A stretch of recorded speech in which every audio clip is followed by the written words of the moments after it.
Good afternoon to all of our ISM chapters, members, and guests joining us today. Please be sure to ask our speaker any questions you may have using the chat or the Q&A tab. Now on to our presentation for today. Our speaker today is Tom Cook, who is the CEO and Managing Director of Blue Tiger International, a premier international business consulting company on supply chain management, trade compliance, purchasing, global trade, and logistics. Tom was the former CEO of American River International in New York and Apex Global Logistics Supply Chain Operation in Los Angeles. Tom has over 30 years of experience in assisting companies all over the world manage their import and export operations. He is also a member of the New York District Export Council. He sits on the board of numerous corporations and is considered a leader in the business verticals where he works. Now, at this point, I'm going to turn the stage over to Tom. Thank you so much for joining us. Thank you, Kathy, and thank you all for attending. I always make mention of the fact that this is, a nice event for ISM to handle. It's an important benefit of belonging to the organization, and you're all fortunate in having Kathy, becoming the executive director for the group, because she really does a great job. I interface with a lot of associations, and Kathy's one of the easiest to deal with and most comprehensive. So hats off to that. So as Kathy mentioned, I run a consulting company in global supply chain. And part of our engagements with a lot of different companies is also to provide them with an information flow and advice and counsel on how they need to navigate the various business model, management, and supply chain responsibilities related to all the different things that are happening around the world. So a number of them as started a year ago, almost a year and a half ago, when Biden won the election, providing guidance on, what's going to change now in businesses, what's going to change in the world of global supply chain that we need to be concerned with. So I have a number of analysts on my staff, and they started to create a database of research material and so forth. So back in March of this 2020, I started with some information flow leading to the year 2021, where now him taking office has been significant. And to kind of continue to update, because this is about the 8th or 9th time we've given an update webinar on the Biden administration relative to these issues. So I kind of think that it's important to understand, because the administration is not just made up of Biden himself. Obviously, he's at the helm, but with other players, and they have influence in how things are done. So our Secretary of Commerce is Gina Raimondo, and she plays an important role because she controls one of the larger governing agencies that has to do with trade. A number of all the agencies that work in global trade report into Gina. Appreciate that in this overall administration, as we think through this, that we're only 10 months into the administration. Right now, there are a number of fires burning and some major issues that the Biden administration is dealing with. And their focus is not so much on international and supply chain, though we're all aware that Biden and a group of people showed up at the Port of Long Beach a week and a half ago. But at the end of the day, I'm going to make the point that that was mostly political rhetoric, that really it's not a primary focus at this point of the administration. As I go through this presentation, I have around 40 slides or so. I want you to appreciate that I'm going to make a big attempt not to sound too political in how I approach the subjects, and try to be really impartial as best that I can. But I offer apologies in advance if I slip up at any point in time. So appreciate the fact that the administration and the whole world and all supply chains have been significantly impacted by the COVID-19 pandemic. And I'm sure many of us thought that at this point in time, most of this would have been past us, but in fact, it's still in our face. And the concern is, how long is it going to continue to last? So we all know that one of the big impacts in the world that the administration is dealing with is travel and the restrictions that not only are placed domestically, but the travel restrictions that are placed internationally. In my business, we have a large international footprint, and myself and my staff have had a significant amount of restrictions in various places that we can and we can't travel to, as well as people coming from other countries who want to visit us or our clients also have certain restrictions. When people are not seeing people eyeball to eyeball, it's a much more difficult ability to establish trust between the parties. As we all know, most trade shows have been canceled or they're running on a virtual platform, but their success has been very limited in that factor. I was mentioning to Kathy as we were waiting for all of you to join the event that I've been to about 5 or 6 different trade shows throughout this year where they've been on site, but there's really only been anywhere between 40 to 50% attendance at any of those events. I have 2 more to go before the year is over, so we'll see how they actually go. In the supply chain world, demand and capacity have a huge gap, meaning that the demand for goods and services is much greater than the capacity of manufacturers and distributors can handle. And even when things are ready to be shipped, the transportation infrastructure on a global basis is not able to handle that demand. So there are significant delays and cost escalations in the whole world of transportation. A lot of the issues around COVID have created uncertainty, which has a direct impact on long-term planning. And the factor is that this COVID has impacted every person, every business, every city, every town, every country in the world. Now, obviously to different levels and to different levels at different times, but the whole world has been impacted.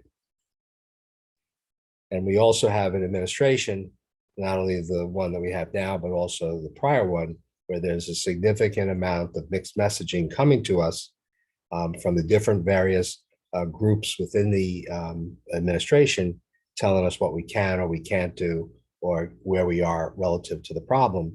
And that messaging is coming out mixed. There isn't a consistent flow that we can feel comfortable about.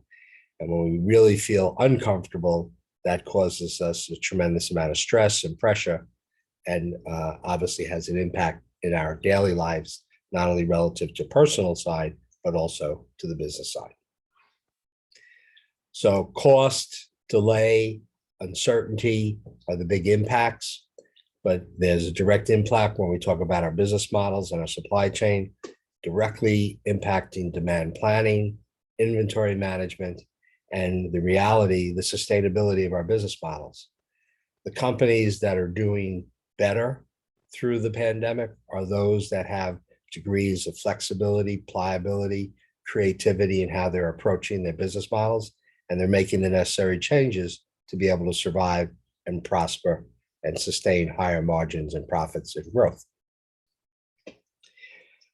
We need to reflect on the Trump administration because a lot of what the Trump did is now being rescinded and being looked at in an unfavorable way by the current administration. Trump would be considered a nationalist as compared to Biden, who's considered an internationalist. He's actually leaving today for his first overseas trip, sponsored by the United Nations. They're going to talk about the world economies and climate change. As we all know, that Trump was not in favor of the climate change initiatives, pulled us out of the Paris Accords. Trump wanted to bring back essential manufacturing to the USA. His administration secured the 232 and the 301 tariffs, which greatly increased the landed cost of goods coming from overseas, particularly from China. He did away with any participation in the Trans-Pacific Partnership. He minimized the threat of ISIS, which aligned various Middle East companies, where now growth and trade have also occurred and actually have done a real good job of flourishing. We became a net exporter of energy. Trade deals were negotiated. The NAFTA became the USMCA, which showed greater light and more favor to the United States. New trade deals were being proposed and negotiated, created a significant amount of disharmony and uncertainty in our global relationships, both with allies and adversaries alike. And he also began to control the movement of migrants and the drugs that come through the border in Mexico. So these things need to be reflected upon in terms of how the current administration is dealing with some of these issues. So we come back to Gina Raimondo, Secretary of Commerce. She's really a political appointee, and at the end of the day, her qualifications to run the Department of Commerce are severely limited. But as we all know, that these are all political appointments, and they don't necessarily have to qualify for the positions that they take. Okay. But she's been actually reasonably quiet in the last 7 or 8 months because there's a serious focus on the domestic economy and not so much on anything to do with international. Joe Biden is one of the central characters, okay? There's no question about the fact that Biden is an experienced politician, being in Washington for close to 50 years now, 2-term vice president, okay? The sense that I get, he's clearly tenured, he's experienced, and he has a political savvy. Many people had hoped that when he took office, that he was going to turn around the tariffs that Trump put in place, the 232 and the 301, but he's left them alone. And the Department of Commerce, which Gina runs, has put out information flow that those tariffs are likely to stay through the balance of his administration. He appears to be leaving the Middle East policies in place that were started in the Trump administration. And his primary focus in 2021 has been the pandemic, the domestic economy, trying to pass infrastructure and reconciliation bills, and a stabilization and normalization in America. Many people would say that the stabilization side has not occurred, and actually more of a political divide has occurred. And a lot has to do with a lot of the mandates that are coming through out of Washington, which we'll talk about in a moment. He's remaining relatively neutral with China. Most people believe that's because of the political concerns related to his son. He has some serious issues going on at the Mexican border currently. And there's been a lot of questions going back and forth as to the strategies and the practice used in our exit of Afghanistan. The general sensibility is that we probably needed to get out, but it's how we got out, which is the big area of concern. Another player in the mix is Secretary Pete Buttigieg, former military officer, mayor of South Bend, Indiana. Again, another political appointee. Whether he would really have the qualifications for this job or not remains to be seen. He and his partner, he took a leave of absence and just returned back to business because they had some children. Okay. And he's now facing challenges related to infrastructure as it relates to the ports. As most of us know in supply chain, the ports are backed up, particularly in Los Angeles, Savannah, New York. The driver shortage that's taking place, this is not something that just has happened. It's been a problem that's been growing over the last 10 years, but now is peaking because of the demand issues. Gas prices have significantly increased. I appreciate that. When we as citizens pay higher gas prices, so do commercial entities, airplanes, and ships as well. So that causes escalations in their costing. He has airline safety issues that he needs to deal with, alternative energy for commercial vehicles, and the whole subject matter of increased costs and delays in every aspect and corner of the supply chain. The mission that the Department of Transportation has is to ensure that America has the safest, most efficient, and modern transportation system in the world, which boasts our economic productivity, global competitiveness, and enhances the quality of life in communities, both rural and urban. This agency has over 50,000 employees, $75 billion budget, and it has a direct impact on infrastructure and transportation purchasing. and will be the big beneficiary if they end up getting through this transportation infrastructure bill, which apparently has support on both sides of the House and both sides of the Senate. So if they get through the reconciliation bill, which is being negotiated as we speak, then it's likely the transportation infrastructure bill will hit, and this department will handle the flow of that money into the infrastructure into the United States. He also sits over MARAD, which controls marine transportation, the Federal Transit Railroad, FAA and Highway, the St. Lawrence Seaway, the Federal Maritime Commission, and the Buy America program, which is the by concept of goods that are manufactured here in the United States being favorably sold to the Department of Transportation, which spends close to $30 billion in the acquisition of goods and services, specifically directly related to that agency. He's got a number of things that are challenges. He's got the capacity and pricing of global freight, the increases in domestic freight pricing, and appreciate that we're talking about, an ocean freight container that was at $2,500 a year and a half ago, now being at $25,000. A domestic freight movement from Los Angeles to New York, previously at about $2,000, now looking at $8,000 to $10,000. There's an issue still with Mexican drivers coming into the United States. There's an overall driver shortage. And we have a Buy America program, which is broken, that there's an attempt to try to fix it, but right now it's broken, which is, again, the concept of goods that are manufactured here in the United States being a priority sale to the Department of Transportation. Do want to differentiate that there's also another program called Buy American. Buy America is sales only into the Department of Transportation. Buy American is sales into other government agencies other than the Department of Transportation. And again, it's anticipated that this transportation infrastructure bill in some format will be passed, and there'll be a significant amount of money, somewhere in the neighborhood of $1.5 trillion, that will be available for the rebuilding of the infrastructure in the United States.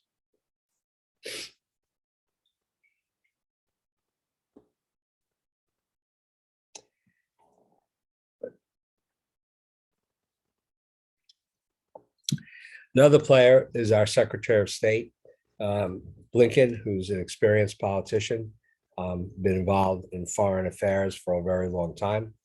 He's politically savvy, and a lot of the decisions that he makes has a direct impact in our relationships around the world, ultimately influencing trade and how supply chains are managed and handled. He's begun efforts in meeting with China, but so far has shown mixed results.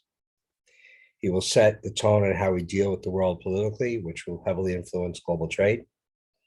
He's got issues going on in our relationships with China, North Korea, Middle East, and Iran will be areas all that are on the front of his plate. And he recently created a significant amount of controversy, along with President Biden and the Secretary of Defense, on the exit out of Afghanistan, which they're answering now as Congress and the Senate start their investigations. So the Buy American program is something that our president is trying to push. He put it up on the day that he took office.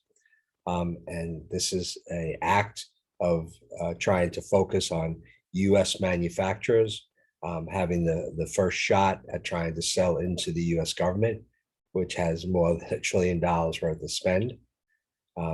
So he's pushing this along, but there are realities around this that we need to think about, is that it was written back in the 1930s and it's now 2021, and our manufacturing base and business models in the United States is very different. There are numerous products and technologies that are only available in foreign markets. In today's US-based manufacturing, often parts, materials, and components originate in foreign markets. There's a 51% rule in general, meaning that the value of the merchandise has to be 51% of US content or greater. How do our foreign allies, who we have significant trade with, respond to this nationalistic focus? And the program has been in place for more than 70 years, but its success overall has been significantly marginal. So at the end of the day, our opinion and the advice that we give to most companies is to take the president's directive as mostly political rhetoric with little business impact merit.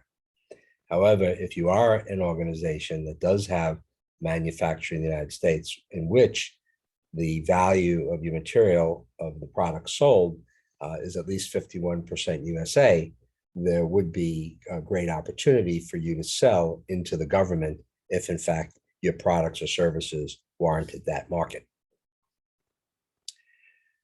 So there are other considerations that we want to think about, which is China itself. There's a tremendous amount of political residual impact relative to the trade war that Trump started from his administration related to the 232 and the 301 tariffs. There's a significant trade imbalance with China, meaning we buy a lot more from them than they buy from us. And appreciate that they have the second largest population on the planet, but the largest middle class population, not only in terms of its size, but in its rate of growth. They were committed to a significant amount of agri-purchasing from the United States, which has not happened. They were going to take a conservative stand on North Korea, which has not happened. They have an aggressive stand in the South China Sea, which they believe is in their area of purview, not the world's. They have aggressively flown airplanes of their China defense into the area of Taiwan. They are a big purchaser of energy, and they're moving their energy purchasing away from the United States. And they have direct ties to Iran, Russia, North Korea, and a significant influence now in Africa that is very concerning to the US government and should be to all our citizens and companies involved. Other issues with China that the administration is handling is the intellectual property rights, the theft of, the forced technology transfers. I'm dealing with a company now in Silicon Valley that has a forced technology transfer issue with China that's more than value of $300 million that has been stolen from them by two Chinese companies. Tariff issues in both directions, meaning that we have these 301 tariffs on goods coming out of China, but in retaliation, they put tariffs on a lot of goods that come from the United States into China, making us uncompetitive. They have a significant buildup of their military, and from a manpower standpoint, they're now larger than our manpower in our military. And their posture with North Korea, originally when Trump came into office, seemed to be waning, but in fact that's changing, and their strength and their power and their relationship with North Korea is greater and bigger than it ever has been before. So all of these issues that we have with China impacts politics, economies, and global trade, and specifically as it relates to supply chain managers.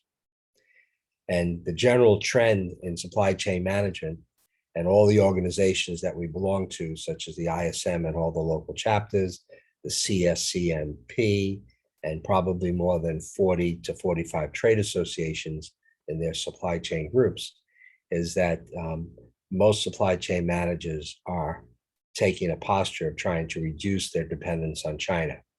And we stress reduce and not eliminate. China is a player. They produce a quality product at a low cost, okay? So you never want to eliminate them as a source, but you do want to reduce the dependence on them. Alternative sourcing is becoming a big option.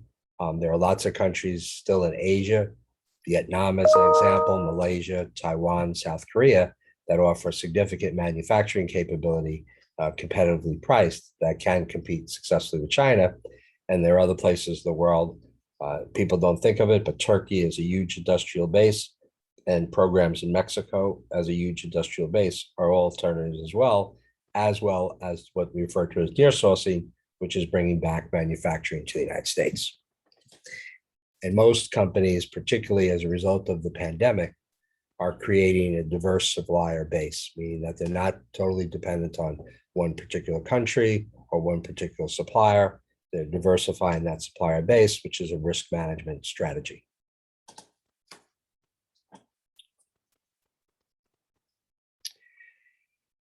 So back in June, something which actually has now happened is new additional factors impacting companies in USA and their supply chains, which is a $50 billion act called the United States Innovation and Competition Act, which actually put that money into manufacturing in the semiconductor field to create those chips, which happens to be one of the reasons why there's such a backlog in a lot of manufacturing, particularly where electronic components are involved.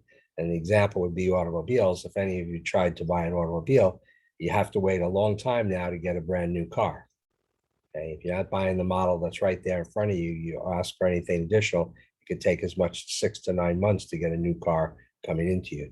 That has to do with the lack of the supply of chips coming out of these semiconductor manufacturing plants. So this particular bill, I think, was a really good thing posed by the administration and successfully passed by building up our capability in manufacturing in this particular area. So global trade supply chain managers, I wanted to share with you just 2 case studies. We worked with a company earlier this year in southern New Jersey, and they're in the food business.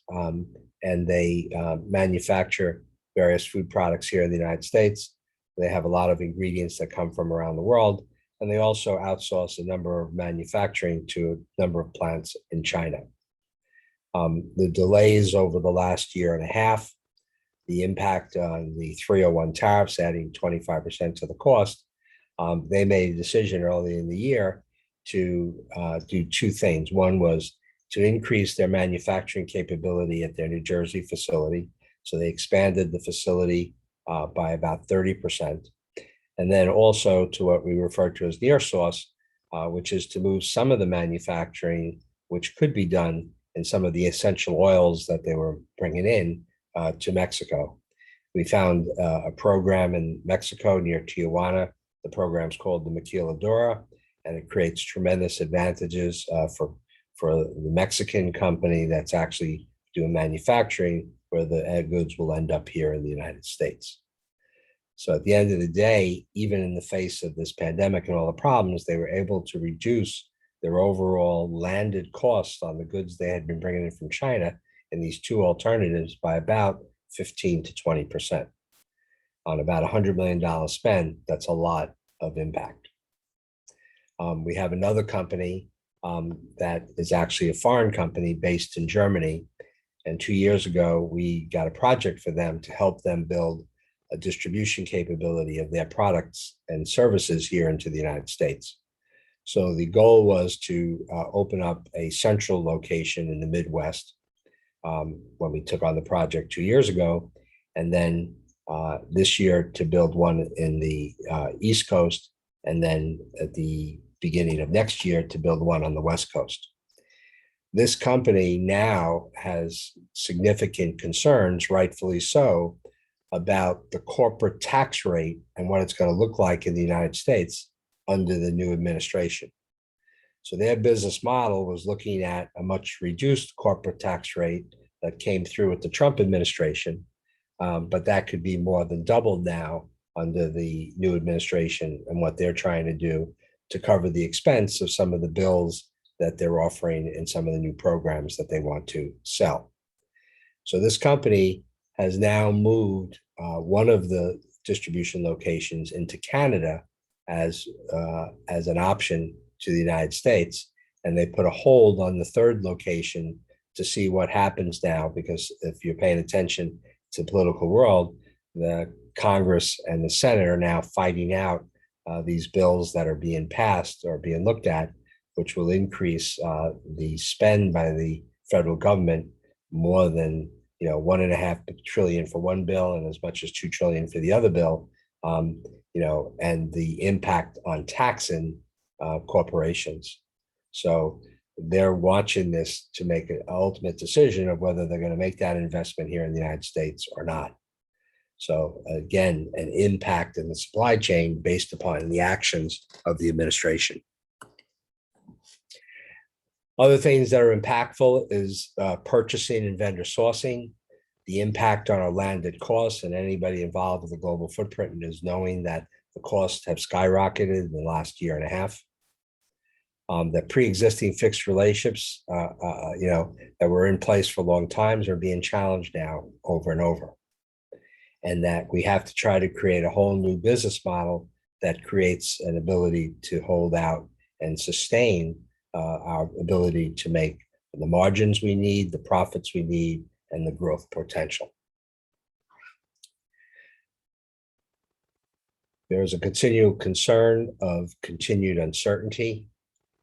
This comes out of the mixed messaging that we get from the government, as well as this continuation of delays and cost escalations, increased risks that continue to face every company and every person.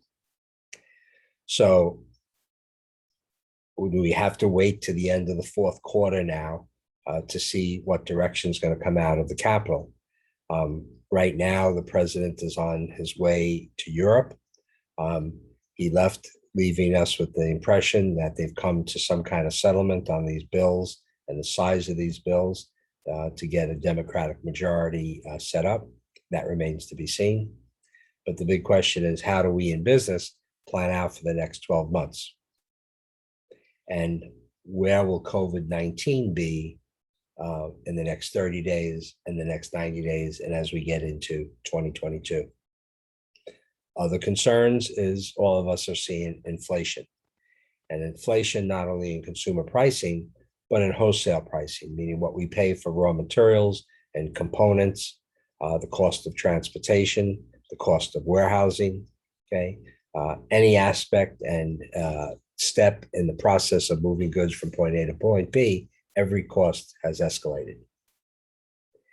The stalling of these programs in DC, they've been negotiating these now for 6 months with very little movement. Hopefully they've come to some resolve and these things will move forward before November is over. And we'll see how he does, our president does on the trip to Europe, which is going to discuss economic issues and climate issues. The rhetoric coming from the administration, as well as other leaders in the administration and in Congress and the Senate, is that they're looking at a corporate tax increase. Keep in mind that's one of the things that Trump reduced, okay? But to pay for a number of these programs, they're going to do that. They're looking at a wealth tax, meaning that people who make more than $400,000 a year will be taxed more heavily. They're looking to eliminate both corporate and personal loopholes. And for the first time here in the United States, because most of the rest of the world has VAT and GST taxes on usage, and they're now looking at that potentially coming into play here in the United States. Bottom line to corporation is the availability of cash, the use for expansion and for growth. The stock or equity values, as we all know, they're actually holding their own, which is a good thing as of right now, but how long that will stay in place remains to be seen. With the uncertainty involved, companies looking to expand, to build, to grow, open new offices, to expand to other places around the world, the uncertainty is creating a certain amount of hesitation, both for foreign companies and US companies. And discretionary spending for both individuals and businesses has significantly been reduced as a result of COVID. Another player in the mix is the Federal Reserve Chairman, originally appointed in the Trump administration, but now being maintained in the Biden administration. Back in April, he gave a very telling interview with 60 Minutes, and the things that he talked about in that interview have held true through the balance of the year. Appreciate the fact that the Federal Reserve has a significant influence on government legislation and spending, even though they're an independent government agency. He believes that 2021 will end with enormous economic growth. We've had minor stability through the months, but not in a negative way, in a positive way. Not terribly concerned about the stock market value, which since April has been reasonably strong. Very bullish on the overall economy. He made a focus about the big risks associated with cybersecurity, and we'll talk about that in a moment. He talked about low interest rates continuing through to 2022. I stay involved for personal reasons relative to banking, and the interest rates have kind of stabled now. They were going down for the whole year, but when September hit, they've kind of plateaued out. So most people think the interest rates will slowly start to creep up now, but we'll see. And he mentioned that he wasn't overly concerned about inflation, but that was back in April. I think if he was to be interviewed today, he'd probably talk about the fact that inflation is probably bigger than they anticipated and much more serious than they've anticipated from all government agencies. So increased risks relative to the COVID-19. Is it going to get worse? Is it going to continue to linger? And the impact, appreciate the fact that it's very different in other parts of the world. China is right now seeing an uptick. Russia is seeing an uptick, okay? A few countries in South America are seeing an uptick. A number of countries in Africa are seeing an uptick as well. So this gets concerning, particularly with people now freeing up a little bit and traveling in various places around the world. Big concern is the capacity and the delays of goods moving internationally. Again, for those of you who are paying attention to this, there's more than 70 vessels now that are anchored outside of the port of Long Beach. There's about 15, 16 in New York, over 20 in Savannah. And you look at all of the places where we have entry ports, and there are different numbers there.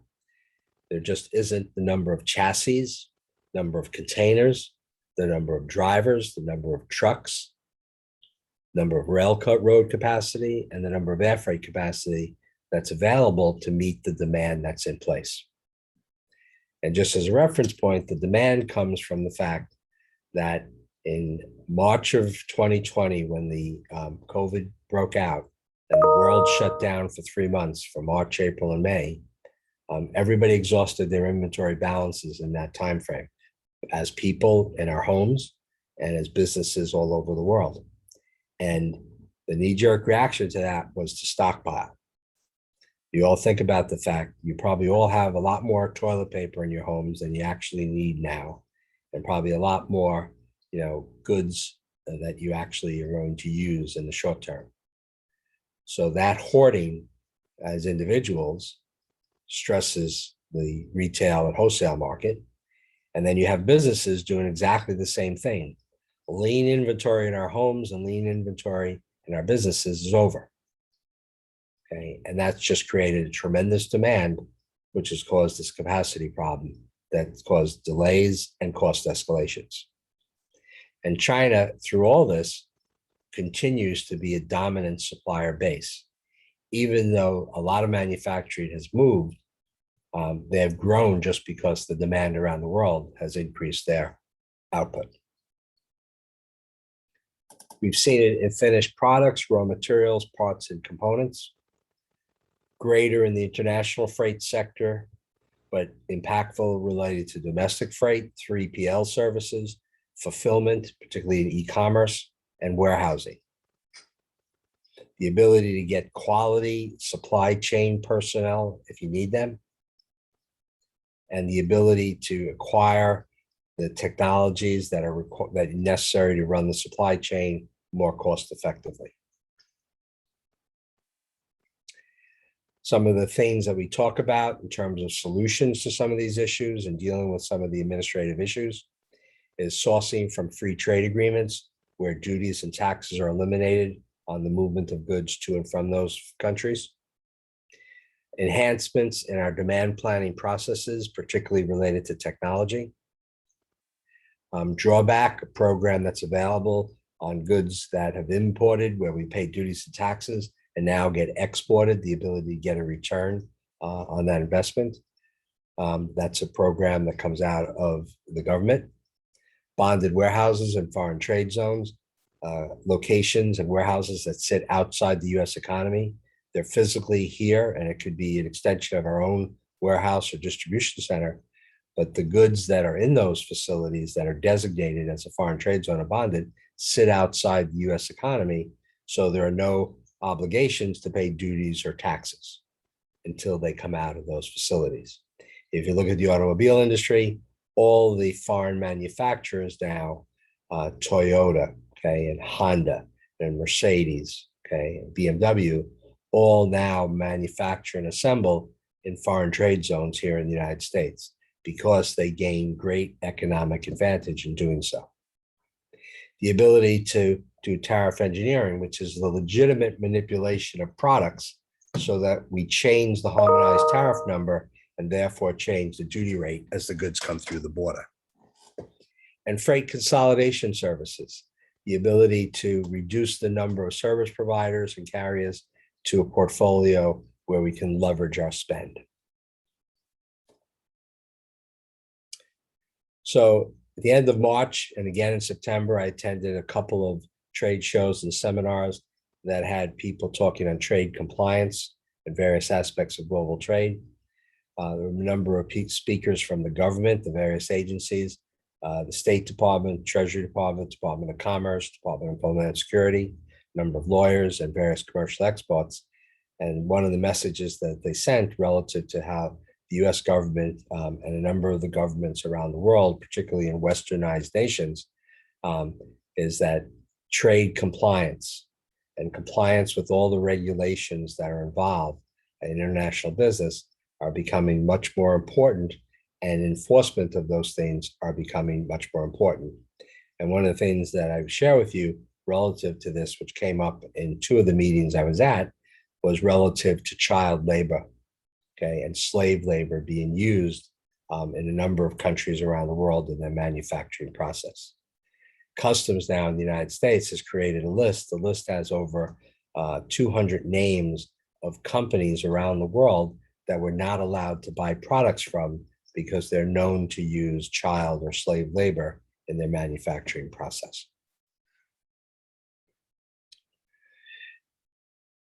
Same message is coming out about forced labor manufacturing, the use of conflict minerals in our manufacturing, the requirements to have now licenses for both imports and exports, the protection of intellectual property rights, the concern about money laundering, and a big concern that everybody is raising the profile about is cybersecurity. It's infiltrating the global supply chains. Maersk Line recently, almost within the last year, had a huge breach in its technology where over 3,000 transactions on their vessels and international trade were exposed. So copies of bills of lading, commercial invoices, packing lists, and all kinds of proprietary information was now available in the dark web. It's also infiltrating the domestic supply chains.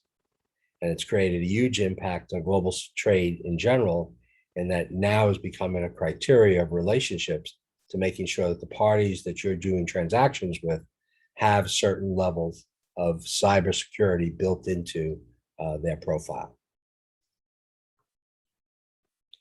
Some of the things from a risk management standpoint that we focus on is to bring consideration into all the relationships that we have that cybersecurity is being addressed, that we develop internal expertise.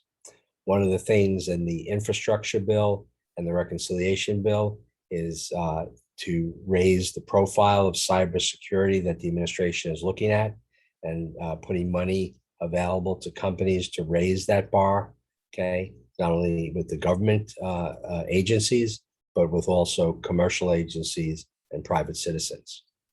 And the ability to successfully build firewalls and proactive security measures will all be coming from the administration in some of these bills if they eventually get passed and that money is made available and those resources as well. So some of the best practices that we want to think about is to enhance to a robust and comprehensive resource base. The ISM and Kathy and her group and a lot of the members here are much great resources for you. Our organization, Blue Tiger International, is a resource for you. You need to expand professional support, not only with consultants, but with people with direct experience in dealing with pandemic and disaster recovery and multi-complex problem solving. Investing in quality personnel, robust technologies. Developing critical programs and incentives to keep and attract staff. One of the biggest problems facing business models today is maintaining the existing personnel you have and or building on that base and trying to acquire new talent.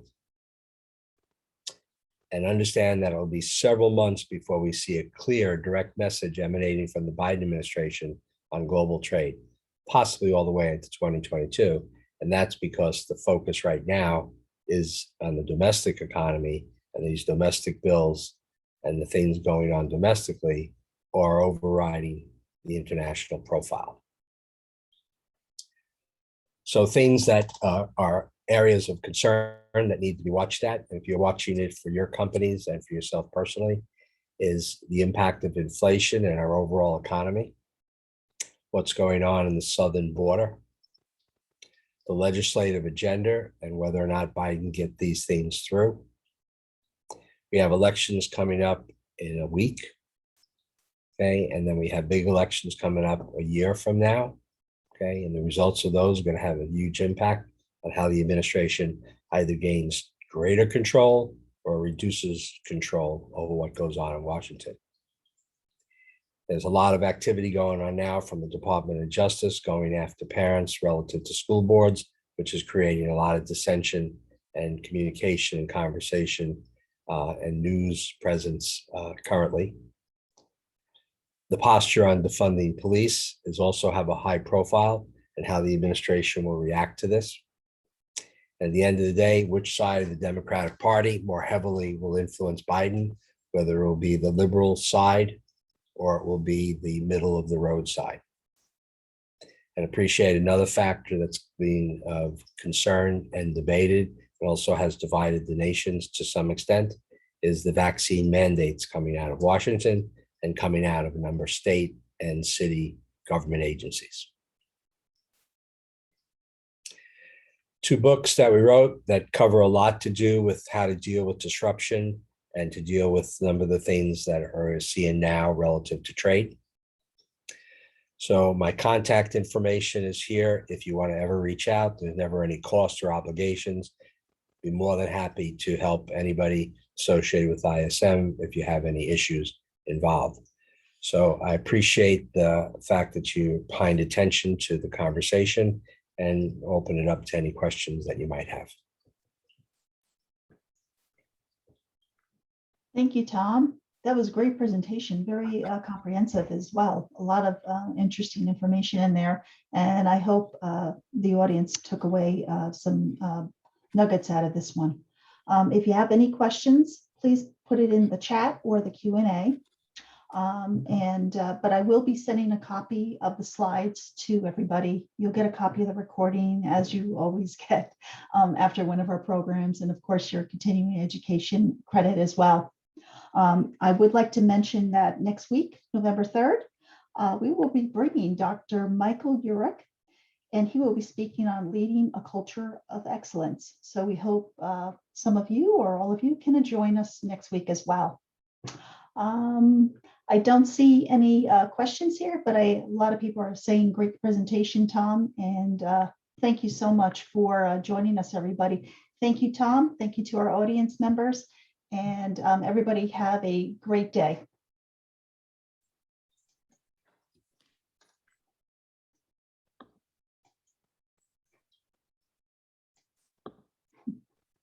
Thanks again.